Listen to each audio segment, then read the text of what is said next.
recevez le révérend Dieudonné Ngoubi. Le Dieu que nous prions, il est le roi des rois. Le Dieu que nous prions, il est l'alpha et l'oméga. Il est celui qui ouvre et personne ne peut fermer. Lorsqu'il ferme, personne ne peut ouvrir. Son nom s'appelle Jésus de Nazareth, le roi des rois, le Seigneur des seigneurs. Il règne dans les cieux, sur la terre et sous la terre. La Bible déclare que Dieu l'a souverainement élevé. Il lui a donné le nom qui est au-dessus de tout nom. Les démons fléchissent devant le nom de Jésus. Les sorciers fléchissent devant le nom de Jésus. Il est le roi de gloire. Il est Emmanuel, le Dieu omniscient. Alléluia, alléluia, alléluia. Acclamons le roi des rois. Acclamons le Seigneur des seigneurs. Acclamons celui qui vit éternellement.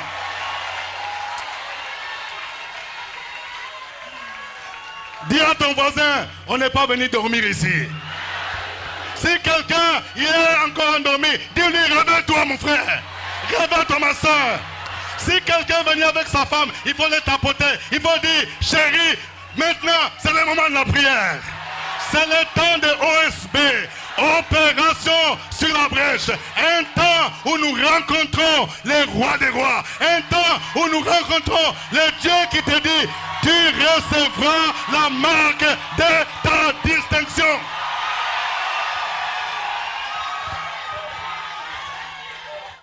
Dans son palais, tout s'écrit gloire. Je vais entendre quelqu'un. Dans son palais, tout s'écrit.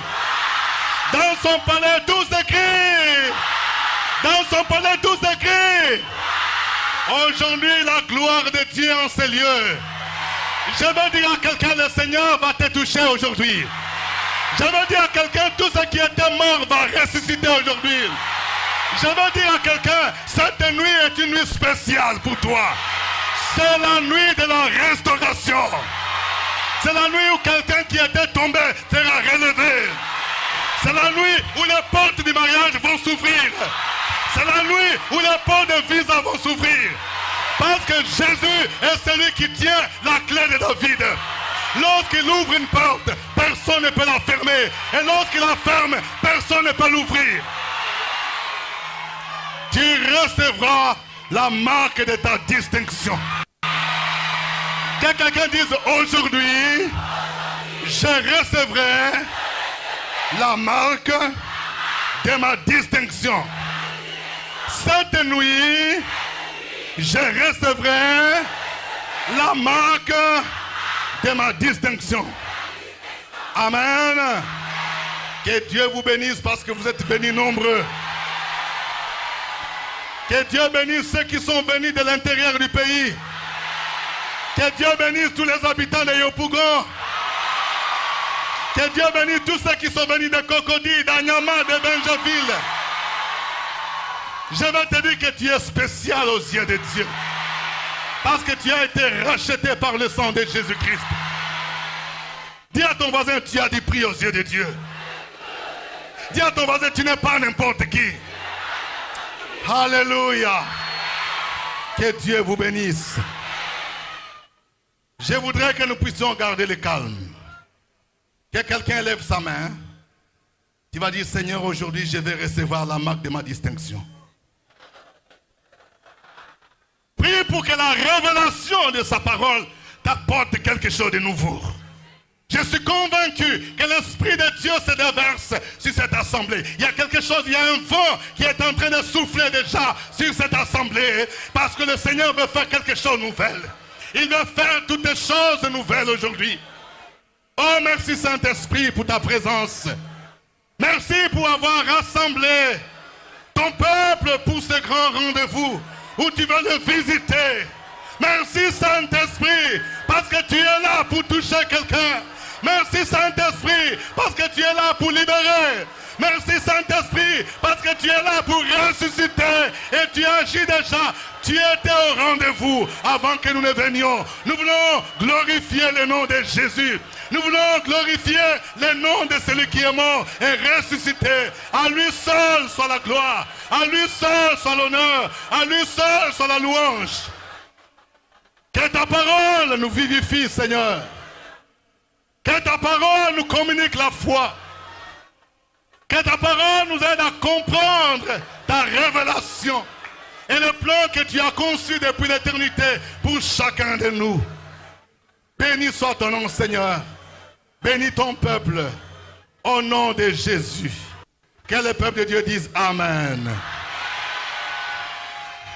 Amen.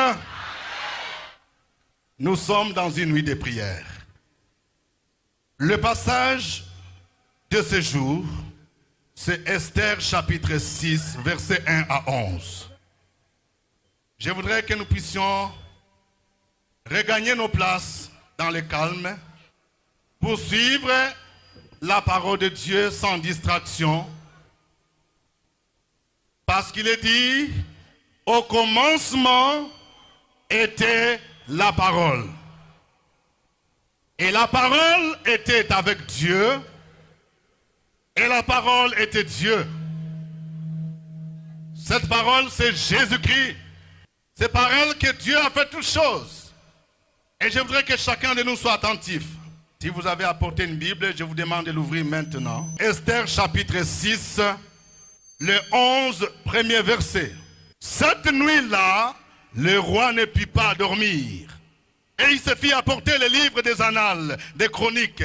On le lut devant le roi et l'on trouva écrit ce que Mardochée avait révélé au sujet de Bigtan et de Teresh, les deux eunuques du roi, garde du seuil, qui avaient voulu porter la main sur le roi Assuérus. Le roi dit, quelle marque de distinction et d'honneur Mardochée a-t-il reçu pour cela? Il n'a rien reçu, répondirent ceux qui servaient le roi. Alors le roi dit, qui est dans la cour? Aman était vêtu dans la cour extérieure de la maison du roi pour demander au roi de faire pendre Mardochée au bois qu'il avait préparé pour lui. Verset 5. Les serviteurs du roi lui répondirent, c'est Aman qui se tient dans la cour. Et le roi dit qu'il entre. Aman entra et le roi lui dit, que faut-il faire pour un homme que le roi veut honorer? Aman se dit en lui-même, quel autre que moi le roi voudrait-il honorer? Et Aman répondit au roi, pour un homme que le roi veut honorer, il faut prendre le vêtement royal dont le roi se couvre et le cheval que le roi monte sur la tête duquel se pose une couronne royale. Remettre les vêtements et le cheval à l'un de ses principaux chefs de la ville et crier devant lui, c'est ainsi que l'on fait à l'homme que le roi veut honorer. Le roi dit à Aman, prends tout de suite les vêtements et les chevals comme tu l'as dit et faites ainsi pour Mardochée le juif qui est assis à la porte du roi. Ne néglige rien de tout ce que tu as mentionné. Et Aman prit le vêtement et le cheval. Il revêtit Mardochée. Il le promena à cheval à travers la place de la ville. Et il cria devant lui, c'est ainsi que l'on fait à l'homme que le roi veut honorer. Amen. Que quelqu'un dise renversement de la situation. Oh, j'aime mon Dieu. C'est un Dieu qui sait renverser des situations. Là où ton ennemi a médité ta mort, là où ton ennemi a médité ta perte, là où l'ennemi a médité, oh, que tes enfants échouent, que ton mariage échoue, mais Dieu va renverser la situation, comme il a fait pour Mardochée. Il te dit aujourd'hui, tu recevras la marque de ta distinction. Nous vivons dans un monde qui est plein d'injustice, plein de déceptions, plein d'ingratitude. Ceux qui méritent d'être récompensés sont souvent oubliés. Ceux qui sont honorés ne sont pas ceux qui les méritent. Il y a ceux qui travaillent pendant des années, qui sont restés fidèles à leur cahier de charges, mais qui sont restés au même niveau de profit de carrière. Ils ne connaissent aucune évolution. Je dis que ce n'est pas normal. Je vais dire à quelqu'un cette nuit, même si tu as subi des injustices sur le plan professionnel, même si on t'a bloqué, mais le Seigneur te dit, moi je ne t'ai pas oublié, moi je ne t'ai pas oublié. C'est une nuit de la restitution. Que quelqu'un dise restitution. Réhabilitation.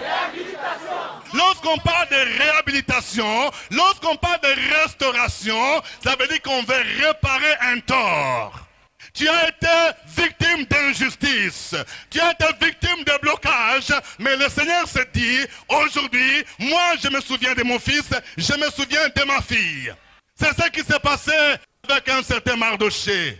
Quelqu'un qui confessait les dieux d'Israël. Il les connaissait de manière personnelle. Cet homme était loyal.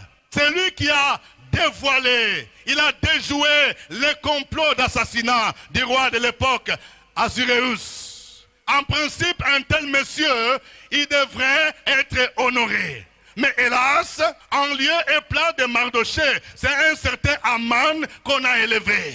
Mardoché s'est vu comme oublié. Il s'est dit, mais est-ce que le roi pense à moi? Je vais dire à quelqu'un, peut-être que tu te dis, Dieu m'a oublié.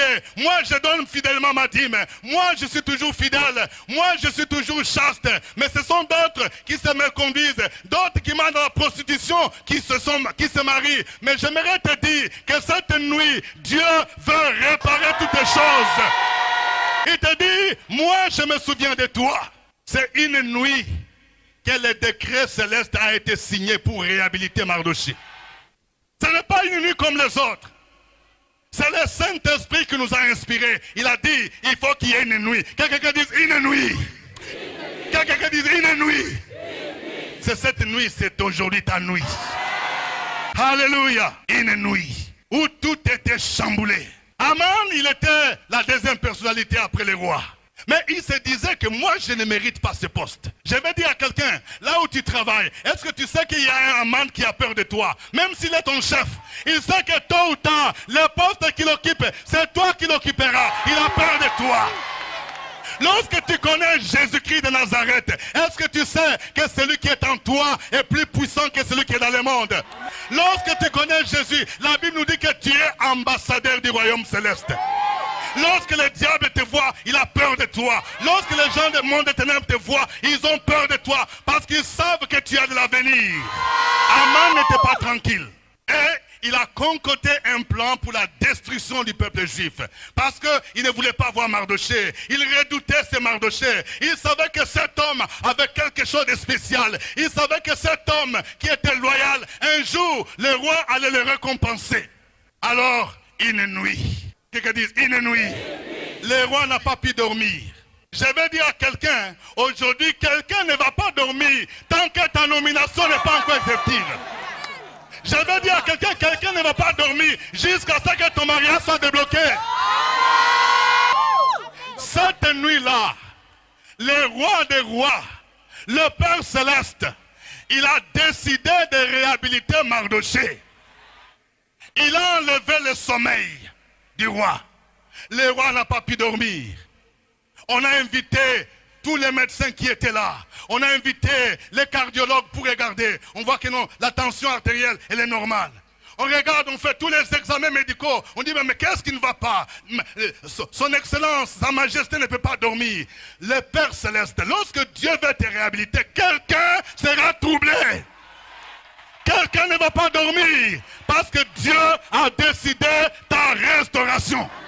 Le roi, il dit, apportez-moi les livres des annales, les livres de souvenirs. Est-ce que vous savez qu'il y a un livre de souvenirs pour tout ce que tu fais pour Jésus? Est-ce que tu sais qu'il y a un livre de souvenirs pour tout ce que tu fais, pour ton engagement avec le Seigneur? Toutes les fois où tu es parti pour gagner les âmes, toutes les fois où tu es parti pour évangéliser, toutes les fois où tu as donné une offrande, toutes les fois où tu as donné une dîme, toutes les fois où tu as soutenu l'œuvre de Dieu, cela est inscrit dans un livre. Et le Seigneur un jour, il va dire, je me souviens de toi. Lorsqu'on a ouvert ce livre des annales, on a commencé à lire, on a commencé à lire. Et puis quelqu'un dit, il existe un certain Mardoché qui un jour a découvert la conspiration contre les rois. Et c'est lui qui a déjoué le complot. Le roi dit, attention, il faut lire encore, c'est qui? Mardoché.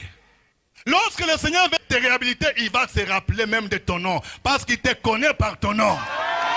Même si tu habites dans un quartier précaire, même si tu habites au PK 17 ou 18, même si tu habites Bengeville, même si tu habites dans un quartier de Yopougon que les gens ne connaissent pas, Dieu va te réhabiliter. La Bible déclare, de la poussière, il revêtir les pauvres. Du fumier, il relève l'indigent pour le faire asseoir avec les grands. Dieu est capable de te faire asseoir avec les grands de ce monde. Dieu est capable de te faire asseoir avec les ministres. Dieu est capable de te faire asseoir avec les maires. Même si dans ta famille, il n'y a pas de maire, il n'y a pas de ministre. Quand Dieu veut t'élever, il peut permettre que tu puisses t'asseoir, tu puisses parler avec eux. Parce que c'est un Dieu qui est capable de te réhabiliter. Amen. Lorsque le roi a entendu que Mardochée est celui qui a déjoué le complot de son assassinat, il a posé une question. Écoutez la question.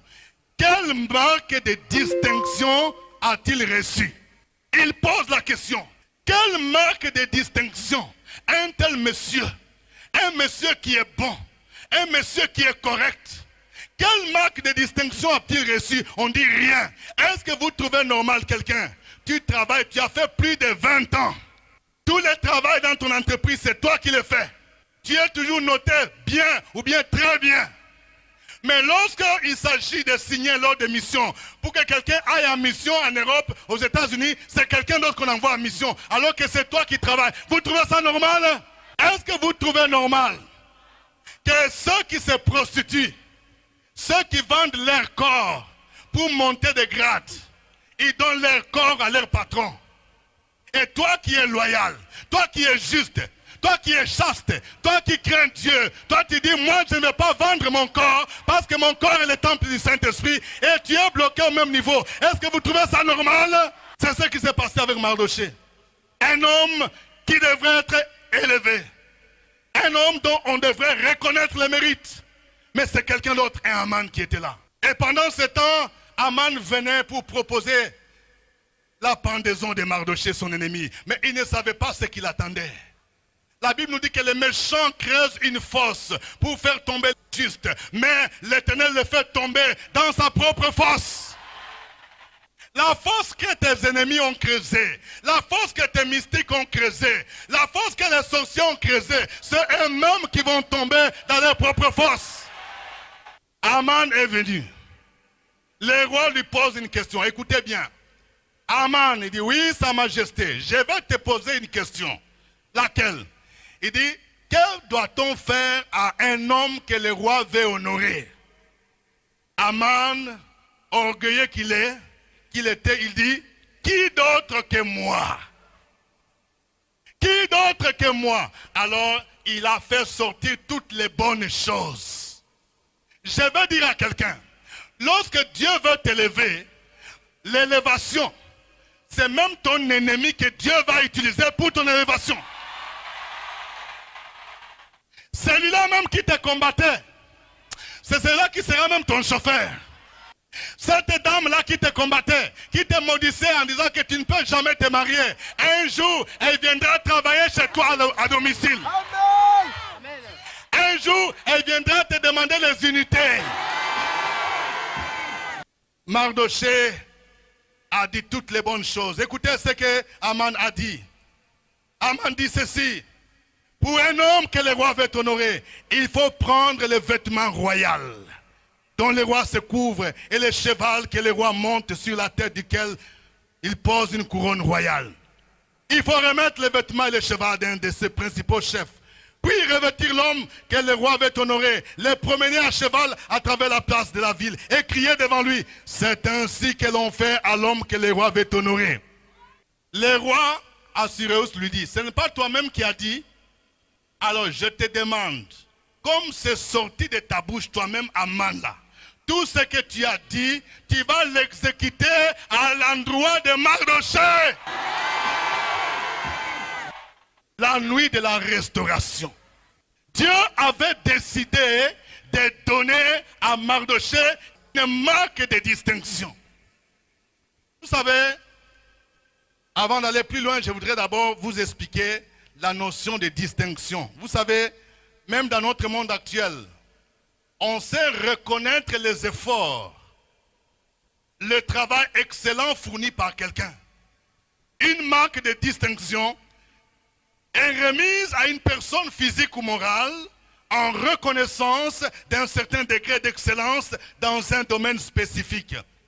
Il y a ceux qui reçoivent des distinctions dans le domaine sportif, par exemple. On parle aujourd'hui des ballons d'or. Il y a ceux qui reçoivent la médaille d'or, la médaille de bronze, argent. C'est une façon de reconnaître l'excellence dans un domaine quelconque. Ceux qui ont fourni des efforts, qui se sont distingués pour apporter la paix dans le monde, reçoivent par exemple ce qu'on appelle les prix Nobel. Dans le monde du cinéma, on parle des Oscars. Ce sont des prix honorifiques que l'on décerne à des personnes. Les rois des rois, dans les royaumes de Dieu, il y a également un système où on reconnaît le mérite de quelqu'un. C'est ça la marque de la distinction. Une personne qui a reçu une distinction est appelée souvent lauréat ou récipiendaire. Et la distinction est souvent accompagnée d'une grande bénédiction. Quand vous entendez que quelqu'un a reçu un prix, ce n'est pas seulement une simple médaille. Par exemple, ceux qui reçoivent le prix Nobel de la paix, ils reçoivent une enveloppe de 900 000 euros, environ 1 million de dollars, ou 500 millions de nos francs CFA. Vous vous rendez compte? Donc, c'est une marque de distinction. Il y a ceux qui reçoivent le prix de la paix, Félix Houphouët-Boigny, le père de la nation. Ils reçoivent environ 122 000 euros, environ 80 millions de francs CFA et une médaille d'or. Et je veux dire à quelqu'un, lorsque le Seigneur veut te distinguer, il veut te réhabiliter, il va faire quelque chose pour dire, tu reçois aujourd'hui la marque de la distinction. Lorsque tu reçois une marque de distinction, tu ne seras plus le même. Lorsque tu reçois une marque de distinction, Dieu te réhabilite, Dieu te relève, Dieu pose sur toi sa couronne. Amen. Qu'est-ce qui s'est passé ces jours-là? Nous allons voir qu'il y a 3 choses qui ont démontrer la marque de distinction que Mardochée a reçue. La première chose, c'est quoi? C'est le vêtement royal. Parce que Aman a dit, pour honorer quelqu'un, on doit prendre le vêtement royal. Le vêtement que le roi porte. On révèle cet homme-là pour reconnaître qu'il est spécial, pour reconnaître son excellence, pour reconnaître le mérite. Je vais dire à quelqu'un aujourd'hui, le Seigneur veut te donner un vêtement royal. Parce que la Bible déclare qu'en Jésus-Christ, nous sommes des princes et des princesses. La Bible dit, en Jésus-Christ, tu es à la fois sacrificateur, tu es à la fois prophète, tu es à la fois roi. Dieu t'a donné le pouvoir de marcher sur les serpents, de marcher sur les scorpions, de marcher sur toute la puissance de l'ennemi et rien ne peut te nuire. La Bible dit que nous sommes assis avec Jésus. C'est-à-dire que tu es appelé à régner. Ce n'est pas toi qui dois avoir peur des sorciers, mais c'est les sorciers qui doivent avoir peur de toi. Ce n'est pas toi qui dois avoir peur des comiens, mais c'est les comiens qui doivent avoir peur de toi, parce que tu règnes avec Jésus. Alors le Seigneur, lorsqu'il veut te réhabiliter, il te donne un vêtement royal, comme ce fut le cas de Mardochée. Lorsqu'on te donne ces vêtements, c'est un signe visible. Lorsque tout le monde te regarde, il dit, est-ce que c'est ce garçon-là, c'est cette femme-là qui était toujours méprisée, qui était toujours humiliée? Est-ce que c'est cette femme qui vendait toujours au marché? Mais Dieu te dit, je te donne cette nuit un vêtement royal. C'est ce qui s'est passé même au temps de Joseph. Lorsque Joseph a été nommé le premier ministre, la Bible nous dit que Pharaon ôta son anneau de la main et le mit à la main de Joseph. Il revêtit d'habits de fin lin et lui mit un collier d'or au cou. Il fit monter sur les chars qui suivaient les siens.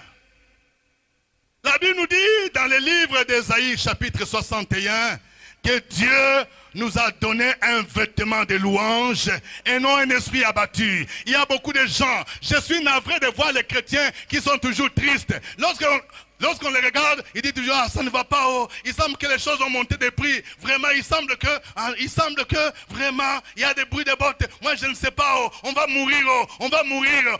Un chrétien qui marche avec Jésus, lorsqu'on lui demande comment ça va, il dit, ça va de mieux en mieux avec Jésus.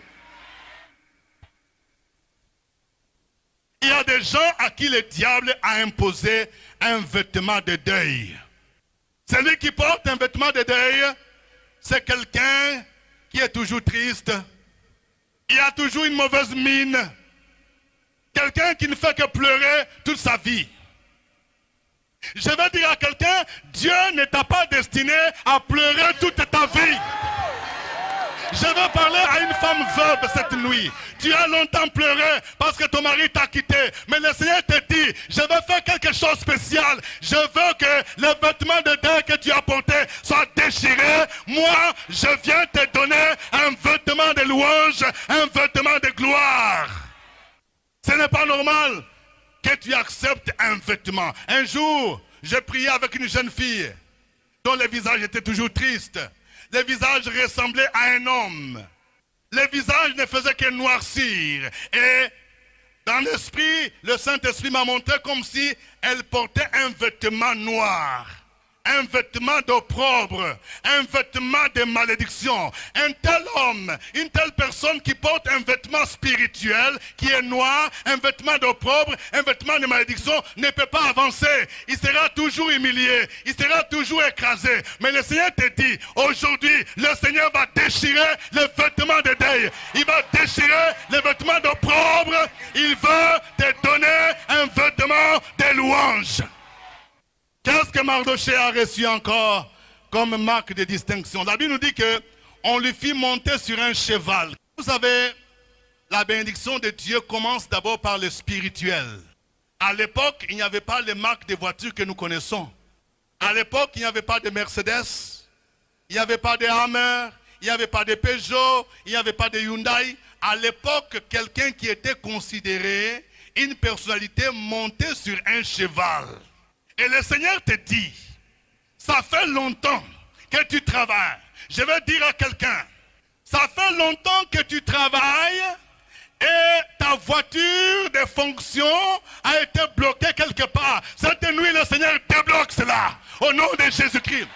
Cette nuit, je vais dire à quelqu'un, tes avantages qui sont bloqués au niveau de ton travail, le Seigneur signe un décret pour que cela soit débloqué au nom de Jésus-Christ. Des missions de service qui ont été bloquées pendant plus de 5 ans. Aujourd'hui, je déclare que le Seigneur va te réhabiliter au nom de Jésus-Christ. Et tu recevras une voiture de service, une voiture de fonction qui fera que même tes ennemis, ceux qui se moquaient de toi, oh, ils seront d'accord que tu adores un Dieu. Je vais dire à quelqu'un, ta belle famille t'a toujours méprisé. Ils ont refusé de te donner la main de leur fille parce qu'ils te disent que tu n'as rien. Parce que tu n'as rien. Mais j'aimerais te dire, le temps vient où Dieu a décidé de te réhabiliter. Le temps vient où ceux qui se moquaient de toi, ils verront la bénédiction de Dieu. Ils verront la gloire de Dieu sur ta vie. Et ils viendront chez toi. Parce que le Seigneur te donne un cheval royal. Quelqu'un qui dit un cheval royal. Quelqu'un qui dit un cheval royal. C'est une question de foi. Est-ce que vous savez, dans le livre de l'Ecclésiaste, Ecclésiaste a fait un constat. Il dit ceci dans Ecclésiaste chapitre 10, versets 6 à 7. La folie occupe des postes très élevés et des riches sont assis dans l'abaissement. J'ai vu des esclaves sur les chevaux et des princes marchant sur terre comme des esclaves. Vous trouvez ça normal? Il dit, les esclaves, les gens qui sont esclaves, ce sont eux qui sont sur les chevaux. Et les princes, les fils du royaume, ceux qui sont rachetés par le sang de Jésus, et ils sont par terre. Vous trouvez ça normal? Quand quelqu'un dit ce n'est pas normal. Nous devons prêcher un évangile qui est équilibré. Vous savez, pendant longtemps, les premiers missionnaires nous ont annoncé un évangile qui exploitait mal le verset qui dit « Il est difficile à un riche d'entrer dans les royaumes des cieux ». Il y a aujourd'hui les gens qui ont une certaine tradition qui pensent que pour aller au ciel, il faut se promener à tapette, il faut se promener pieds nus. Tu n'as pas besoin même de vélo, tu n'as pas besoin de voiture. Quelqu'un dit c'est dépassé ça. C'est une mauvaise exégèse, la parole de Dieu. La Bible déclare que l'or et l'argent appartiennent à Dieu. Nous avons comme l'impression, lorsque vous voyez un grand supermarché qui fait entrer des millions et des millions. Vous demandez, ça appartient à qui? Est-ce que c'est pour un chrétien? On dit non. Lorsqu'il y a des grands opérateurs qui peuvent financer des projets, on regarde les chrétiens, on dit, est-ce qu'il y a parmi les chrétiens? On dit non. On a comme l'impression comme si les chrétiens, nous n'avons que des versets bibliques. L'or et l'argent appartient à Dieu. On te demande, montre-moi l'or, montre-moi l'argent, tu n'en as pas. Tu dis non, j'ai l'or spirituel. Ce n'est pas mauvais. Mais il faudrait qu'aujourd'hui, nous puissions refléter la gloire de notre Dieu. J'ai vu des esclaves sur les chevaux. En tant que chrétien, en tant qu'enfant de Dieu, la Bible nous dit que tu es prince. Tu es héritier de Dieu et co-héritier avec Jésus. C'est toi qui dois monter sur le cheval. C'est pourquoi, écoutez bien, il y a eu renversement de la situation. Quelqu'un dit renversement.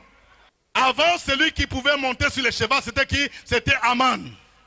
Mais cette nuit-là, quand Dieu a pris le décret de réhabiliter Mardoché, c'était maintenant Mardoché qui était en haut sur le cheval et Aman en bas.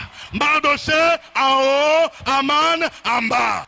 Et c'est Aman qui promenait maintenant Mardoché. Je vais dire à quelqu'un, c'est ça que le Seigneur veut faire dans ta vie. La Bible déclare que celui qui n'a pas Jésus, il est esclave du péché, il est sans Dieu, il est esclave de Satan. Mais toi qui es prince, c'est toi qui dois monter sur le cheval. Toi qui étais par terre, c'est toi maintenant qui vas monter sur le cheval. Et ton Aman va descendre, il sera par terre. Amen. Il est monté sur un cheval royal. Le cheval était une marque de la distinction. Lorsque tout le monde regardait, il dit, qui est celui-là? Il dit, c'est un homme qui s'appelle Mardoché. Lorsque Aman a promené Mardoché dans toute la ville, voici l'homme que le roi veut honorer. Voici l'homme que le roi veut honorer. Il est rentré, tout le monde regardait. Est-ce que ça c'est Aman ou bien ce n'est pas Aman? Qu'est-ce qui lui est arrivé? Parce que c'était lui qui était en haut et puis Mardoché en bas. Mais comment se fait-il que maintenant, c'est Mardoché qui est en haut et Aman en bas? Il y a eu renversement de la situation. Quand quelqu'un dit aujourd'hui, cette nuit, dans ma vie, dans ma famille, il y aura renversement de la situation. Aman est rentré.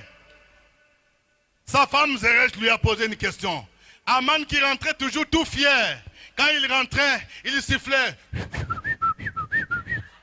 Mais ce jour-là, Aman est rentré comme un mort. Il tâtonnait comme ça. Il tâtonnait. Sa femme dit, chérie. Il dit, oui, qu'est-ce qui ne va pas? Tu vas manger? Non, j'ai préparé un peu de beefsteak. Il dit, non, je ne mange pas. Qu'est-ce qui se passe? Il dit, mais il y a eu quelque chose que je n'ai pas compris. Tu t'imagines? Moi, j'ai promené Mardoché là qui était en bas. Il est monté sur le cheval et c'est moi qui l'ai maintenant promené. Sa femme lui dit, mais dis-moi, raconte-moi, comment cela est-il arrivé? Il dit, chérie, le roi m'a posé une question. Il m'a dit, que faut-il faire à quelqu'un que le roi veut honorer? Moi, je croyais que c'était moi.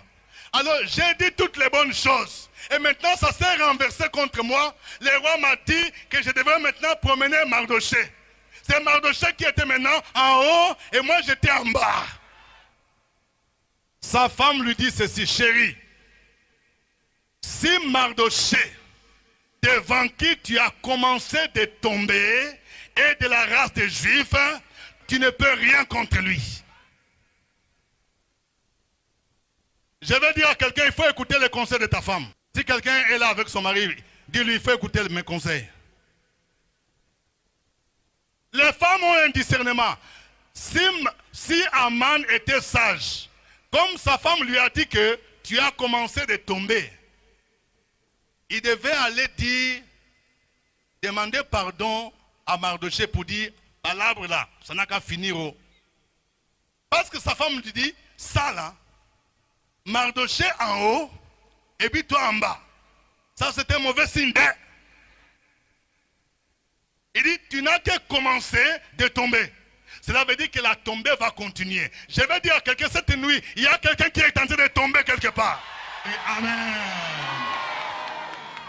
Je veux dire, cette nuit, il y a quelqu'un qui a fait des incantations pour bloquer tes enfants. Il est en train de tomber. Il a commencé de tomber. Il a commencé de tomber au nom de Jésus.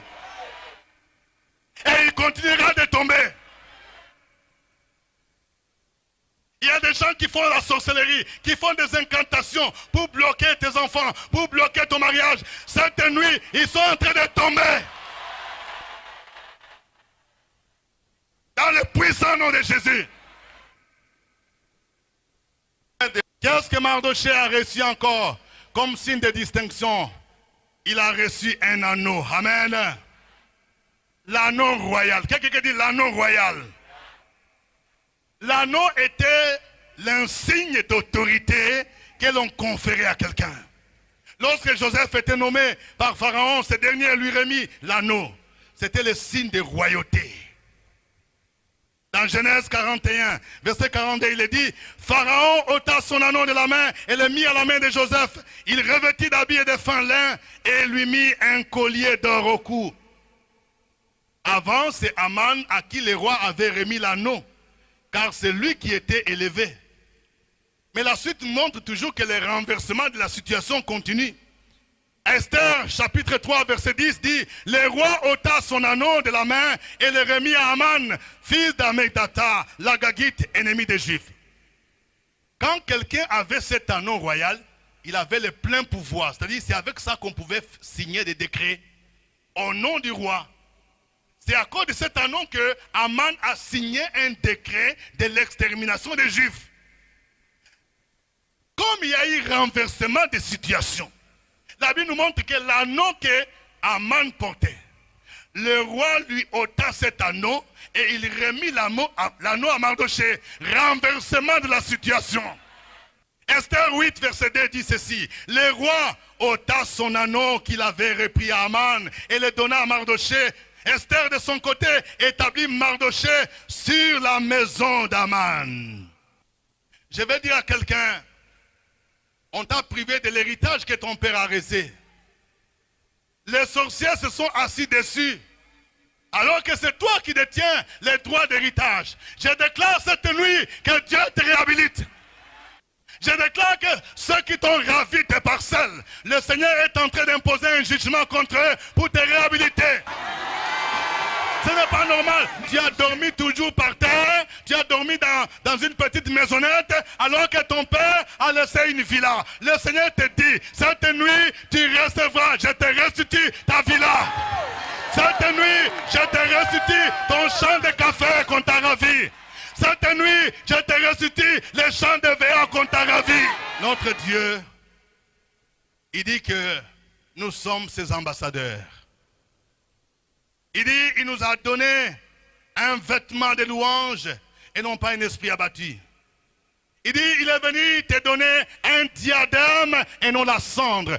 Quelqu'un qui est sur la cendre, c'est quelqu'un qui est humilié. Je vais dire à quelqu'un, très longtemps tu es resté dans la cendre. Tu es toujours par terre. Tu es toujours humilié. Mais le Seigneur a décidé d'enlever la cendre. Il décide de te donner un diadème. Le diadème, c'était une sorte de couronne. Vous voyez l'exemple, quand quelqu'un est déclaré comme Miss, on met quelque chose qui brille. C'est le signe de la distinction. Et celle-là, c'est la plus jolie fille. Mais lorsque le Père Céleste veut décider de te réhabiliter, il va poser quelque chose de spécial sur ta tête. Il va poser un diadème. Il va faire quelque chose de visible qui fera que les gens, lorsqu'ils vont te regarder, ils vont oublier même si c'était toi. Je vais dire à une jeune fille, lorsqu'on te regardait, on a l'impression qu'on a mis quelque chose sur ton visage qui met des boutons qui sont venus dans le monde des ténèbres. Je déclare cette nuit que le Saint-Esprit est en train de toucher quelqu'un maintenant. Le Saint-Esprit est en train de toucher quelqu'un, de te libérer, de te purifier, parce qu'il vient poser un diadème. Quelqu'un dit un diadème. Il y a quelque chose qui masquait ta beauté. Le diable a mis sur ton visage quelque chose qui masquait ta beauté. Mais le Saint-Esprit est en train d'enlever cela. Le Saint-Esprit est en train d'enlever cela. Le Saint-Esprit est en train d'enlever cela. Parce qu'il te dit, cette nuit je te donne un diadème. Cette nuit je restaure ta beauté. Cette nuit je restaure ton visage. Cette nuit je te restaure, je te rétablis. Tu recevras la marque de ta distinction. Avant de terminer, je voudrais dire qu'il y a plusieurs marques de distinction que la Bible nous montre. Comment Dieu distingue ses enfants? Il est fait de plusieurs manières. La Bible nous montre que lorsque nous acceptons Jésus dans notre vie comme Seigneur et Sauveur, nous changeons de statut. Nous devenons non seulement ses enfants, mais nous devenons héritiers de Dieu et co-héritiers avec Jésus-Christ. Paul pouvait dire, nous faisons maintenant les fonctions d'ambassadeurs pour Christ. Même si les gens ne te considèrent pas. Mais parce que tu es racheté, tu es nommé ambassadeur. Ta nomination vient tout droit du ciel. Lorsque le roi de ce monde signe le décret pour nommer quelqu'un comme ambassadeur, il y a souvent deux articles. Article 1 dit quelque chose de ceci. Est nommé ambassadeur du royaume. Ambassadeur plénipotentiel. On cite un nom. On dit Yahoo, Quadio, Emmanuel. À moins Joséphine. Est nommé ambassadeur du royaume céleste à Abidjan, à Yopougon, à Nyama, à Benjaville, à Trècheville. On dit article 1, tu es nommé ambassadeur. Mais il y a toujours l'article 2 qui suit. L'article 2 dit à peu près ceci. Toutes les dispositions antérieures sont abrogées. Vous savez pourquoi on ajoute l'article 2? Parce que si tu es nommé à un poste, peut-être qu'il y a quelqu'un qui occupait ce poste-là. Si on n'ajoute pas l'article 2, ça veut dire que celui qui était avant va continuer. Les dispositions qui étaient avant vont toujours subsister. C'est pourquoi on ajoute article 2. Toutes les dispositions antérieures sont abrogées. Qu'est-ce que ça signifie pour toi en tant qu'ambassadeur de Dieu? Lorsque Dieu dit article 1, tu es nommé ambassadeur du royaume, il ajoute l'article 2, il dit toutes les dispositions antérieures sont abrogées. Cela veut dire tout ce que les sorciers ont décidé contre ta vie, c'est abrogé. Tout ce que les féticheurs ont déclaré, c'est abrogé. Quelqu'un dit c'est abrogé. Tout ce que les mystiques ont décidé contre toi, c'est abrogé. Parce que la Bible déclare que Jésus a annulé l'acte dont les ordonnances t'ont condamné. Je veux dire à quelqu'un, depuis tes arrière-grands-parents, on a signé un décret. On dit que tu ne te marieras jamais. Mais le Seigneur dit, il a signé un décret, il dit, non seulement que tu es nommé ambassadrice, mais dites, les dispositions antérieures, tout ce qu'ils ont signé comme pacte, c'est abrogé. Quelqu'un dit c'est abrogé. Si quelqu'un est en Christ, il est une nouvelle créature. Les choses anciennes sont passées. Voici toutes choses sont devenues nouvelles, dit le Seigneur. Amen. Qu'est-ce que le Seigneur nous donne comme marque de distinction? Il y a la renommée. Ce ne sont pas seulement les gens du monde qui peuvent avoir la renommée. Lorsque Dieu a appelé Abraham, il pouvait lui dire, je rendrai ton nom grand. Dieu veut rendre le nom de quelqu'un grand. Il y a des gens qui pensent qu'être grand, c'est se distinguer dans la drogue. C'est se distinguer comme un grand pédé. Nous n'avons pas besoin de ces choses. Il faut que les filles du royaume se distinguent dans le bon sens. Dieu a dit à Abraham, quitte ton père. Quitte ta patrie, quitte la maison de ton père, va dans un pays que je te montrerai. Celui qui veut recevoir la marque, la distinction, c'est celui qui accepte d'abandonner les traditions qui n'honorent pas le Seigneur. C'est quelqu'un qui accepte d'abandonner le monde et de marcher dans la direction de Dieu. Et Dieu dit à Abraham, je te bénirai, je rendrai ton nom grand. Et il va ajouter, je bénirai ceux qui te béniront et je maudirai ceux qui te maudiront. Il dit, toutes les familles de la paix de la terre seront bénies en toi. Je vais vous donner un conseil. Lorsque tu vois quelqu'un que Dieu a béni, quelqu'un que Dieu a élevé, il ne faut pas le jalouser. J'ai toujours donné cet exemple. Voici ce qui tue le continent africain. Lorsque un Africain voit son frère monter sur un manguier. Il mange des mangues mûres. Lui, il est en bas, il regarde. D'abord, il fonce le visage. Il dit, pourquoi c'est lui qui doit être en haut en train de manger des mangues mûres?